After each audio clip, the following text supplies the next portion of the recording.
সত্যি বলতে পবিত্র কোরআন থেকে আপনি যে কোনো আয়াত পাঠ করেন অবশ্যই সওয়াব পাবেন। তবে কিছু আয়াত এবং সূরা আছে যেগুলোর কথা নবী মুহাম্মদ সাল্লাল্লাহু আলাইহি সাল্লাম বিশেষভাবে বলেছেন, এগুলো উপকারিতা আরো বেশি। যেমন ধরেন এই হাদিসটা আছে সহিহ মুসলিমে, খণ্ড নাম্বার 2, বুক অফ সালাহ, হাদিস নাম্বার 1769। আমাদের প্রিয় নবী বলেছেন যে তোমাদের মধ্যে এমন কেউ কি আছে এক রাতে কোরআনের 1/3 পাঠ করতে পারে? একজন সাহাবা বললেন, এক রাতে কোরআনের 1/3 পাঠ করা কিভাবে সম্ভব? নবী তখন বললেন, পড়ো কুল হুয়াল্লাহু আহাদ, মানে সূরা ইখলাস অধ্যায় নাম্বার 112, কারণ এটা কোরআনের 1/3।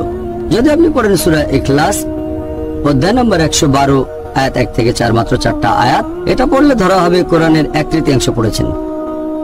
আরো একটা হাদিস আছে মাসনাদ আহমেদে, খণ্ড নাম্বার 3, পৃষ্ঠা নাম্বার 437।